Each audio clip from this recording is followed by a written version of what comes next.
Candy Shaw, in my words, is a mother. She's a wife. She's an educator. And those things are very important to me. And I think the most important thing of Candy Shaw is she's a mentor and she's a coach. And I think that's something I carry in such high regard. My father's been a hairdresser for almost 60 years, actually. And I never went to beauty school. And in Georgia, you could apprentice and you could follow that method of becoming a hairdresser. So Candy Shaw, the person, never went to college, never went to beauty school.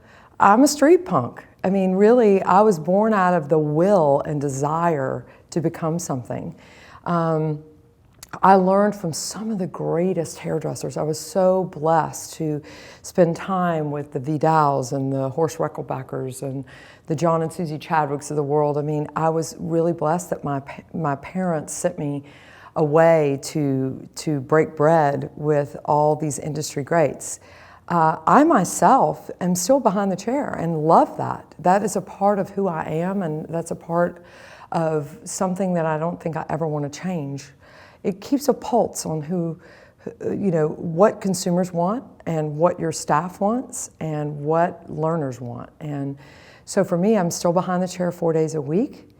I see between 25 and 35 guests a day. I love that part of my business. I have one salon in Atlanta. I have 50 chairs. It's 50-year young. Everybody has a rhythm. We all, maybe it's cliche to say we march to the beat of a different drummer, but truly once you find your rhythm, you can overcome any obstacle. My father's severely dyslexic. I'm dyslexic. My daughter, I have 3 kids, and my daughter who's 14 is dyslexic, and her rhythm is completely different than her brother's. And so I would say to anybody who feels challenged with that, and really it's a gift. I feel like it's been a real gift in my life because it's helped me to overcome obstacles that no one else can understand. I think any time we have a challenge, we can take it as a good thing or we can take that as a defeat. And so my advice to the student is tell your teachers what your needs are, and hopefully they will back into the flexibility of how to teach you. It's really ironic that when I teach now in my academy and on the road, how many kids come to me when I tell them that story about having a learning disability, how just they come to me almost in tears, like there's nobody who's ever been that raw and said, I learned literally by taking a piece of clay and making a sculpture. I took off everything that didn't look like what I wanted. I mean, everything in a book just really scared me.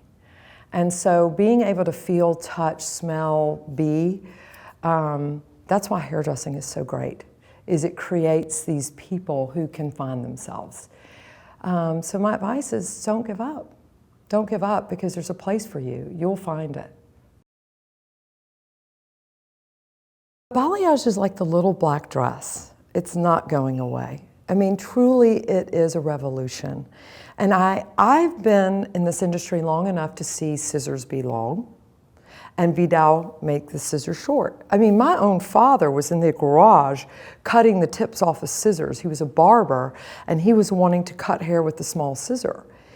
I've also been in this industry long enough to see the cap, and I pulled hair through a cap. And then I saw actually saran and clips. And then it went and evolved to foil highlighting. So you asked me the question, why balayage? And I tell you, it's the next revolution of how hairdressers are going to see image, trend, and beauty. And for me, I didn't just sort of get in line and say, oh, I think that's the next trend, I'm going to go over here. I just literally organically grew as a hair painter. Being a painter is something that I am outside of the world of hairdressing as well. It's something that I've always had a passion for.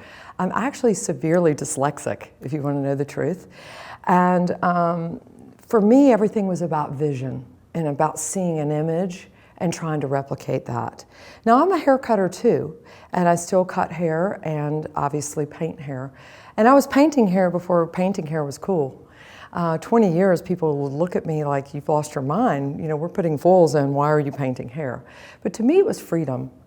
And artistic freedom and hair color was just something that just really related to me. It just permeated with me because I was such a person of learning through sight and not, you know, something that was a technical aspect. I have many sayings, and one is, paint your way to financial freedom. You know, everybody wants to make more money. I mean, I don't ever see a show of hands of anybody who wants to work longer hours. They all want to work less and make more. And I think our world is so built on a drive-in society now.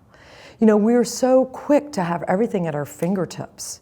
So why not have hair color that is quick and efficient as well?